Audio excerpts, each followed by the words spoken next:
On page 134, Bismillahir Rahmanir Rahim. Alhamdulillahi Rabbil Alameen wal aqibatu lil muttaqeen.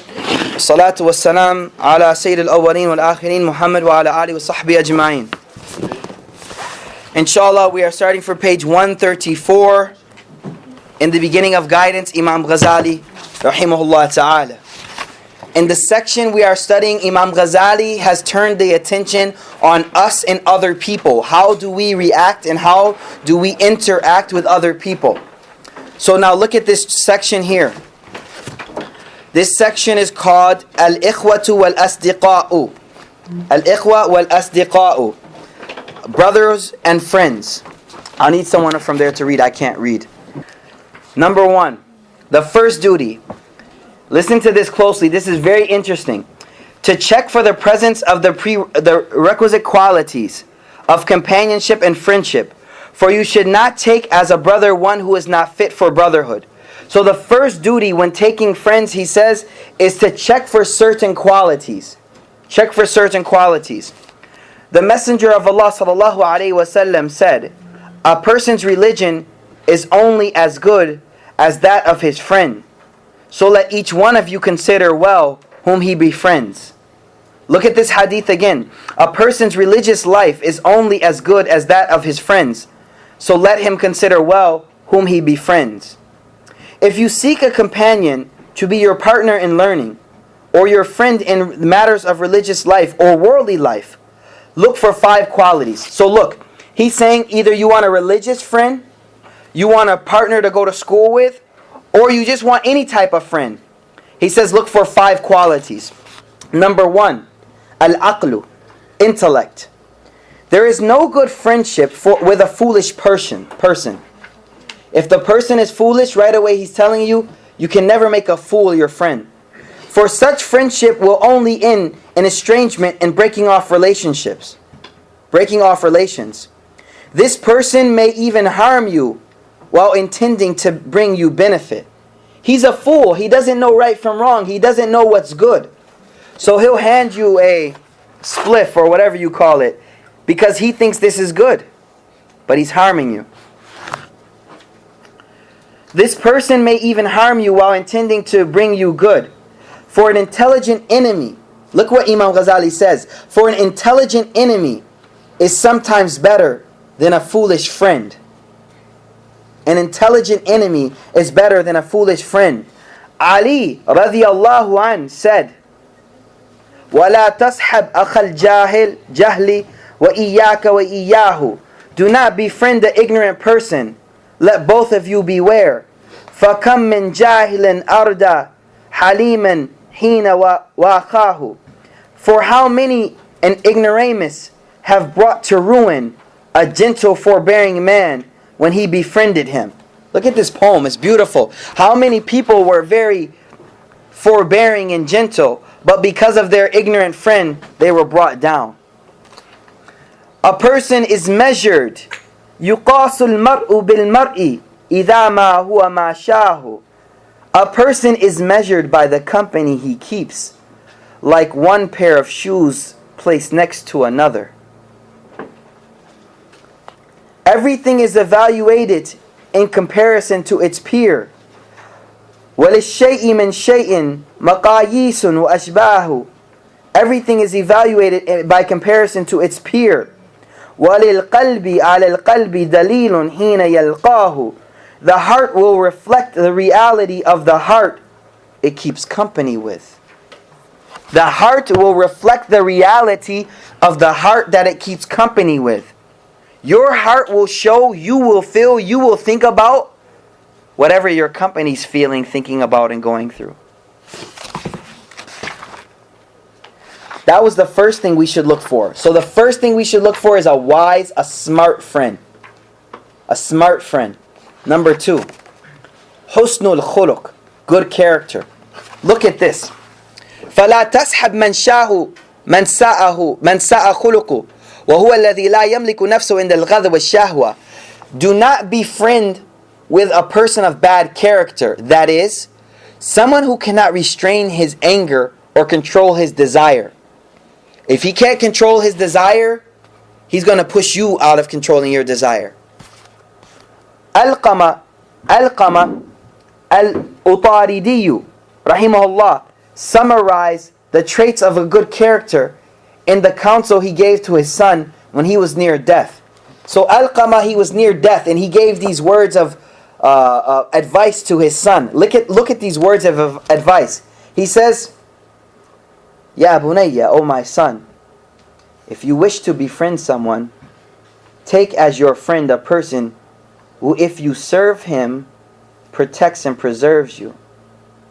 If you spend time with him, beautifies you by his company. If you are in financial need, provides for you.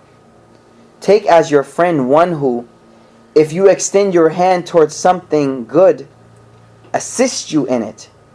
If he sees you doing something good, appreciates and remembers it. But if he sees you doing something bad, stops you from doing it. Take as your friend one who, when you say something, believes you.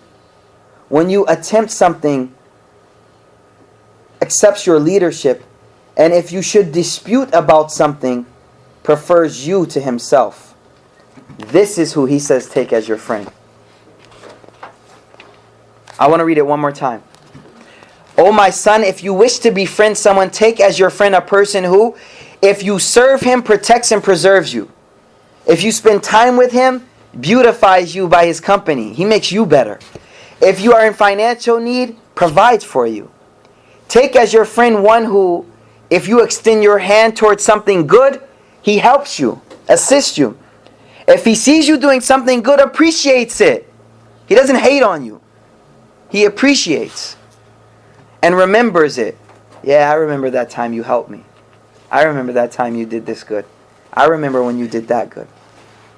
But if he sees you doing something bad, he stops you from doing it. Take as your friend one who, when you say something, believes you. When you attempt something, accepts your leadership. And if you should dispute about something, prefers you to himself. وقد قال علي رضي الله تعالى عن زجرا. Ali radiallahu ta'ala said in poetic form, إن أخاك الحق من كان معك ومن يضر نفسه لينفعك. Verily, your true brother is he who is really with you, who will harm himself in order to benefit you. ومن إذا ريب الزمان صدعك شتت فيه شمله ليجمعك. And who, when the troubles of time break you, will shatter himself to pieces in order to gather you together. That's beautiful. Do you hear what he said? Ali radiallahu ta'ala an, subhanallah. Again, the Arabic is even more beautiful, but the translator was able to even bring the beauty into English. Verily, your true brother is he who is really with you, who will harm himself in order to benefit you, and who, when the troubles of time break you, will shatter himself to pieces in order to gather you together. Amazing. The third quality to look for. This is all for what? Looking for a friend. How to be a good friend. Number 3, uprightness. Do not befriend a wrongdoer who persists in committing a major transgression. This paragraph is absolutely amazing paragraph. Look at this. Do not befriend a wrongdoer. We're all wrongdoers, right? Who persists in committing major sins. He doesn't want to give it up. Because someone who fears Allah would not persist in committing major transgression. He's saying because this transgression shows you he doesn't fear Allah. As for someone who does not fear Allah Most High, you can never be safe from his danger. Indeed, such a person changes as his objectives change. You know, I'm going to say this in a different way. This is amazing. First, he says, don't befriend a major sinner. Because a major sinner does not have fear of Allah. There's no fear of Allah. And he says when there's no fear of Allah, his objectives change constantly. So he'll sacrifice you once the price gets high enough. Right now he's friendly to you. But once the stakes go higher, there's no fear of Allah. He'll sell you out in a minute. He'll sell you out in a minute. Because there's no fear of Allah subhanahu wa ta'ala. So the primary thing you should look for in a friend is, does he fear Allah? Because even when times go bad, he still fears Allah. And that will protect you from his evil. But if there's no fear of Allah, he's just waiting for the opportunity to sell you out. You get what he's saying? He's saying protect yourself. If he doesn't fear Allah, why are you going to befriend him? It's just a time bomb ticking, waiting. But how would you know that he doesn't fear Allah? Because he doesn't persist. He persists in evil, in major sins.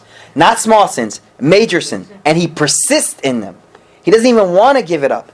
Zina, drinking, gambling, major sins. Lying, whatever they may be. But this person, if you're befriending him, just wait. He's going to sell you out and then you're going to complain later on that this guy betrayed me. I can't trust anyone. Imam Ghazali already told you, if he doesn't fear Allah, you can never trust him. You should automatically know he's going to sell you out. What about earning haram? Is it major sin? Yeah. So everybody who sells the lottery and sells the pork, we should not be friends with them. If they persist in this thing, there's a difference when someone, you know the person wants to give it up.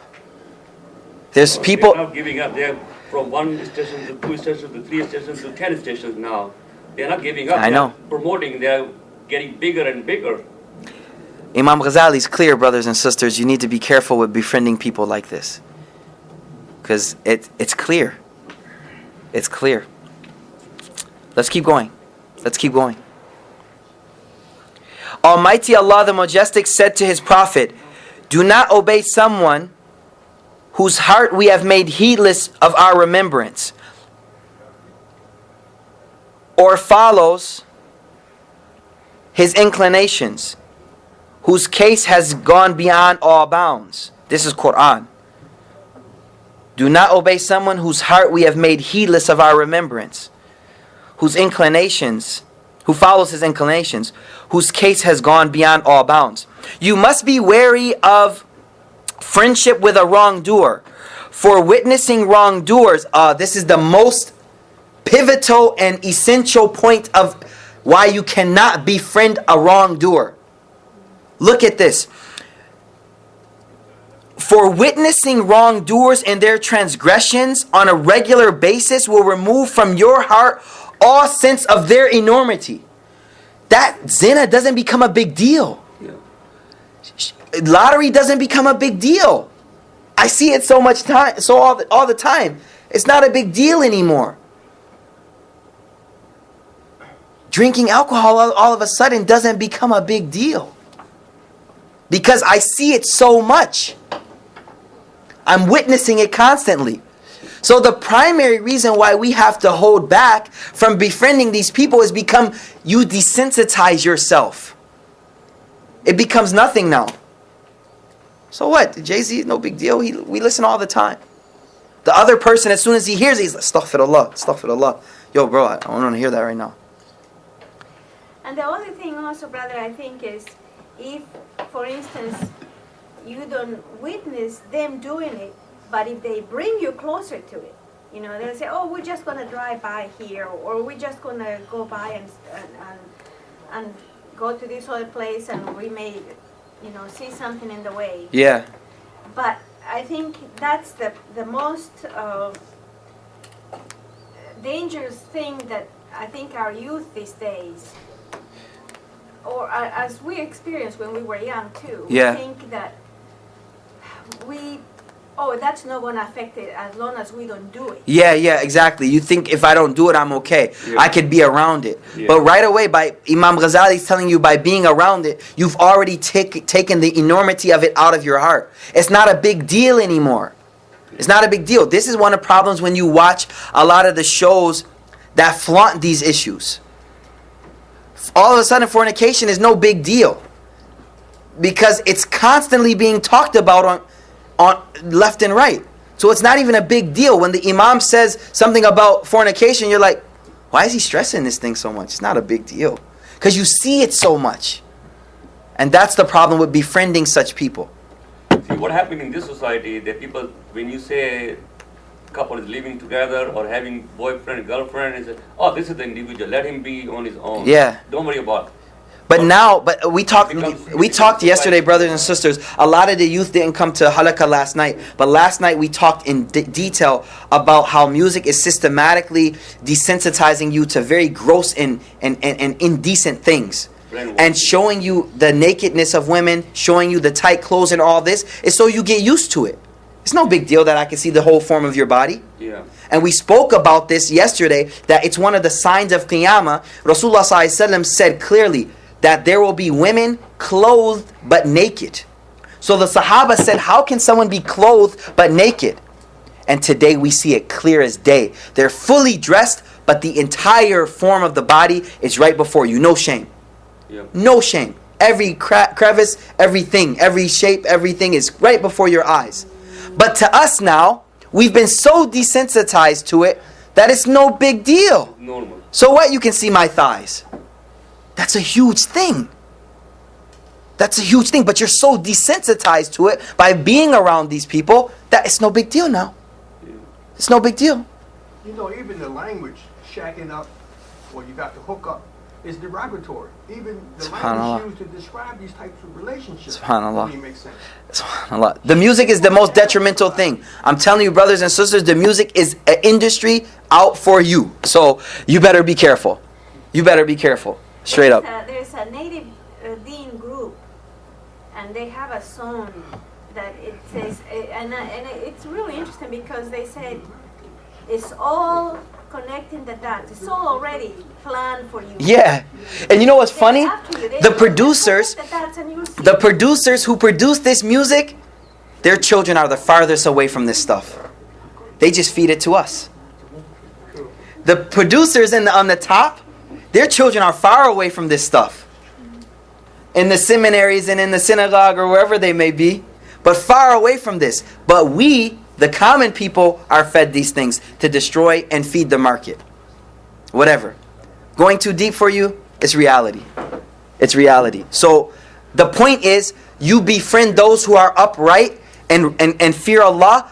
If you befriend wrongdoers, you yourself lose the seriousness of such sins. You have homosexual friends, right away you're going to start sympathizing and empathizing for this thing. Well, I know him, he's a good guy. Yeah, yeah. Right? So automatically now you have lost all hate for that sin. I don't even hate the sin anymore. Islam teaches us we don't hate the person, we hate the sin. We hate the sin. But by keeping that connection, you slowly start breaking down that hatred for that sin also. Let's go forward. It gets even better. Let's go forward. This is why the crime of backbiting has become acceptable to people's hearts and is taken lightly. This is his time. Backbiting's nothing now. If people were to see a gold ring or a silk garment being worn by a scholar, they would strongly disapprove of it. Yet backbiting is much more serious offense than that. You see, because you've been exposed to it more than other things. So the object is sometimes you have to purposely absent yourself from certain things. Straight up. You have to purposely make a conscious decision, I'm not going to this event. Why? Because it's detrimental for my iman. There are times when you literally have to say, this is not good for me to go to this thing. I'm not going to go there. There are things we can't participate in if you want to protect your iman. Next thing, the friend should have absence of greed. Absence of greed. Do not befriend a person who is greedy for the ephemeral world. He wants more. Let's go shopping. Oh, you went to shop all the time. You want more. Window shopping's okay. I'm just saying, like, sometimes. Friendship with someone who is greedy for this world is a lethal poison. You got a friend that's always talking about the next car? It's poison, bro. It's okay to have a nice car, but why you got to talk about it all the time? Is that all we live for, is the car? It's poison. Look what the words he uses. Poison sometimes affects you later. Legal poison. Lethal, subhanallah. For human nature is designed, look at this.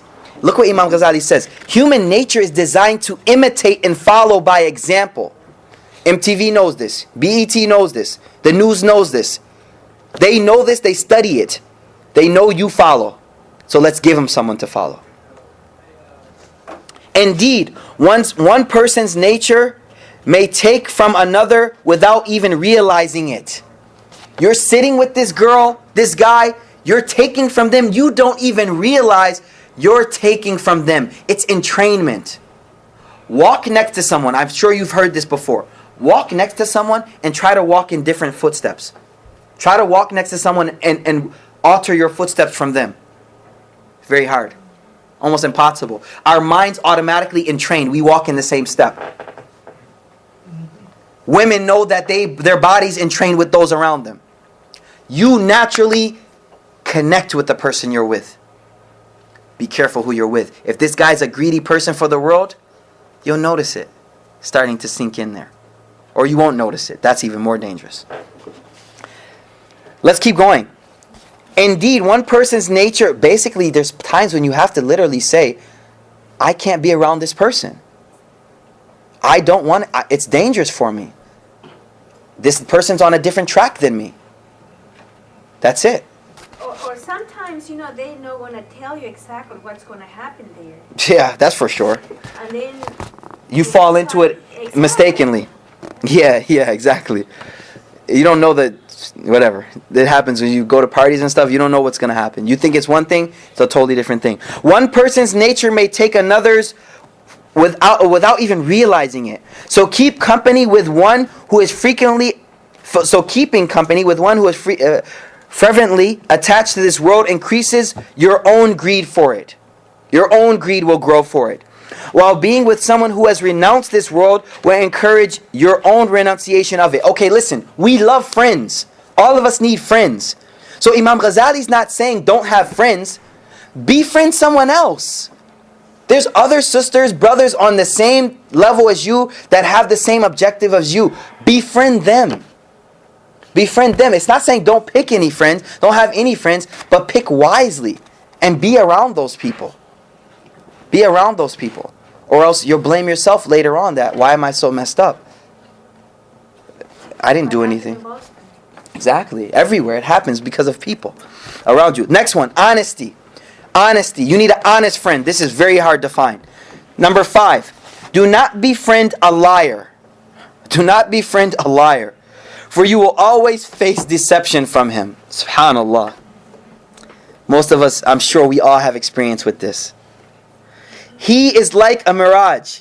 He makes what is far seem near to you, and what is near seem far.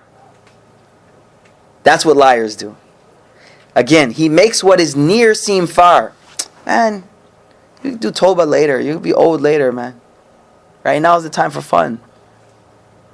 Death, man? Death, oh, don't even think about death, man. So, you may not find all... Okay, here it is. Practical now. Imam Ghazali is awesome because he comes down to our level. Look, you may not find all these 5 qualities existing together in those who are resident in the religious colleges. I'm sorry, I want to see the... and those present in spiritual gatherings or mosque. So you have one of 2 choices. Either opt for isolation and solitude, in which you will find peace and safety, or keep your interaction with your friends proportionate to the level of these qualities within them. Okay, he said, you're not going to find no one with all these. So either do one of 2 things. Give up people, or keep your proximity with them in accordance to their proximity to these qualities. So no one's 100%. One guy's 90, one guy's 80, one guy's 70. So you be close to them proportionate to their closeness to these things. Literally, prioritize. Make a list. Person A, person B, person C, person... And how much time am I spending with this person? How much time am I spending with that girl who isn't even a Muslim and thinking about all types of other stuff? So, he said, you spend your time with them in accordance to their closeness to these qualities. This will be accomplished by realizing that brethren, friends, are of three types. Three types of friends. A brother for the sake of your hereafter. Seek from him only support in religious practices. A brother or sister who is for the sake of worldly life. Seek nothing from him beyond good character. A brother who is simply agreeable company. Seek nothing from him beyond being safe from his wickedness and evil. I don't think we have understood these three things.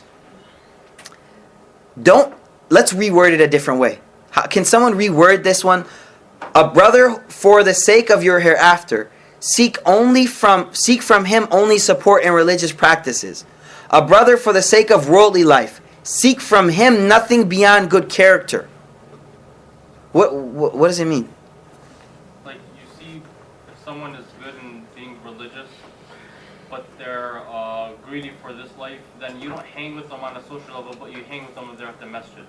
You go to what their strong is, and you take that out of them, and you stay away from parts where they're weak. So what about the person that's a brother that is for the sake of worldly life? This guy you only play basketball with, and you only, just worldly life. You work with him. You could ask advice from him on a business affair. Yeah, but it says seek nothing from him beyond good character. Meaning, I think what I understand is don't expect anything from him except just don't. What you see? Just be good to me at least. I don't expect any advice from you. I just expect good character from you. Just be civil with me. That's all you should expect from these people that you have to deal with on a worldly level. Just be civil with me. I don't expect anything beyond you being civil with me. Like co-workers and classmates in high school. Classmates in high school, I'd put them in 3. Yo, high school is like, I don't even want to get into that. You guys are crazy. High school ruined my it ruins you. It ruins you because you're at a stage when you're trying to figure out who you are, and all of a sudden you're put with 300 other people who are trying to figure out who they are, and no one knows who they are. And finally, one person stands up and says, "I'm gonna be myself," and everyone follows him. Are you crazy? This is the time you're trying to figure out who you are, and you're gonna go and spend all your time with people who are lost, just like you. High school is a very detrimental, if you're not crazy, thing to be involved with. That's where you get in all your evils: drugs, relationships, depression about yourself. You don't fit the model image, so now you're rejected. Says who? The company you chose to be around. So you put that depression, that thing on yourself because you choose to be around these people. So, wallahu alam, I didn't mean to get into a tangent, but you guys really got to consider these guys you're with in high school, you won't see them after you graduate, ever. I said this a few weeks ago too. Freshmen in college too, trying to fit in. For the females. Because you're trying to fit in and get acceptance. The seniors or the sophomores. Oh, okay. The brother's saying, especially freshmen women in college, the seniors, it's bait. Right? Yeah. For the seniors, they're just like fresh meat. They know you're new, they know you're inexperienced, you don't know anyone. Done. And the sorority. That's a whole different thing. Let's go forward, brothers. Let's look at this. This is serious. Brothers and sisters, this is serious stuff. I'm serious. This is very important. Okay, the last one. A brother who is simply agreeable company. You know someone you're just with, he's just good company. He's not helping your dunya, he's not helping your akhirah. All you should expect from him is don't harm me, to be safe from his wickedness and evil. There are three kinds of people. There are three kinds of people. The first group is like nourishment. One cannot exist without. The second is like medicine. One needs from time to time. The third is like an illness. Subhanallah. Am I understanding this correctly? The three types he just said, now he's classifying those three types. Look at this. The first type is like nourishment. The people you need for your akhirah, they're like your food. You will spiritually die if you don't stay around good people. Spiritually good people. Your heart will turn to rock. You will pray and feel nothing. You will not feel like praying. You will be inclined towards sinning if you don't go around people and be around people who are the first category that remind you of the reality of life. Second type of people. The second type of people are like medicine. The worldly ones, you only use them when you need them. Co-workers, I don't need to chill with you. I only need you in office hours. You're medicine. You're medicine right now. I don't need to be chilling with you all the time. No, we're associates. The third group, We need to get the work done. to get the work done. The third group, he says, is like an illness. The third group, all those freshmen, seniors, juniors on your high school, they're like the illness. Some of them aren't good, right? Look how long the illness is. Look how long the illness is. Look at this. It is never needed at all, yet the servant may be afflicted by it. Such people provide neither benefit nor agreeable company. In high school, subhanAllah, so many of our children go through such bullying and peer pressure. Subhanallah, subhanallah, because they don't fit in. Because they don't fit in. You don't have to fit in. You don't have to fit in. But it's hard, brother, for the children. Don't put them there. Don't put them in that situation. We just teach them at home. Wallahu alam. But if you find that they're being influenced by that to the point where there's some kids, you see that they're ready to cry because they don't fit in and everyone's making fun of them. So now they want to fit in. And you're making them want to fit in into something that is not good for them. And we are the ones putting them through this. Yeah. So I don't know the solution. Ours is coming soon. So I don't know. Okay, but at least we can recognize what's wrong and what's bad. Okay, such people neither provide benefit nor agreeable company. One must simply be diplomatic with them until one is relieved from them. Just be diplomatic. That's it. Nevertheless, observing such a person may bring great benefit if Allah gives you the ability to see. This is what I love. When you see some of these fools, you gain lesson from them. Say, subhanAllah, alhamdulillah, I'm not in that. Yeah. So if you look at them, if you're in high school and you start to analyze, look at this, look at this, look at this, look at this, then now you're benefiting. Because you're seeing all the messed up stuff and you're appreciating, wow, this is messed up. Wow, that's messed up. Wow, this is messed up. Okay? You see in his vices and low states what you find repugnant. You see how horrible, they swear. Every other word is a swear word. Wow, they're only 15, they're drinking alcohol. You notice all these evil things and you find it repugnant. Repugnant is a strong word, like you hate it. It's stronger than hatred. So you avoid these states. Listen, brothers and sisters, we have to live in this environment. So if you become one of those people that look analytically and take lesson, this same experience in high school for you could be an eye-opening experience. But not everyone has the ability to do that. A lot of children don't have the ability to just look, oh wow, look how bad that is. Wow, look how bad that is. Wow, look, why are they doing that? That's not correct. So he's saying here, if you're in that environment and you notice the wrongs and you hate it more because of what it leads to, then and only then will this environment be beneficial for you. Like a doctor, he's around sick people, he's around illness all the time, but he's fighting the illness. He's not getting sick. Let's go forward because we have 45 seconds.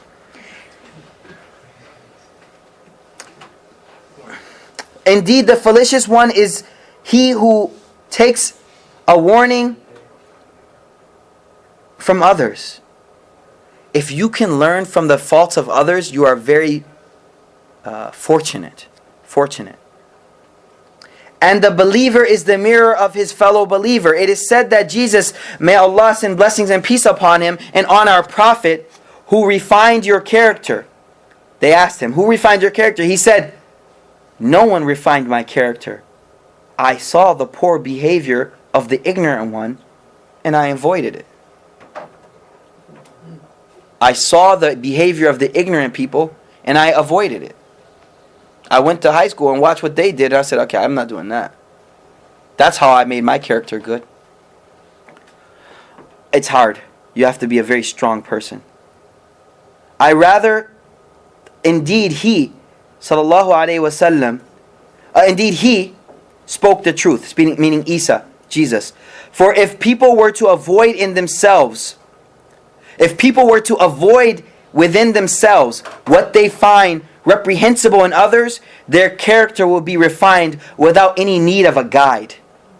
If you were just able to look at the bad in society and avoid that, you won't even need a guide. You're wise enough to follow.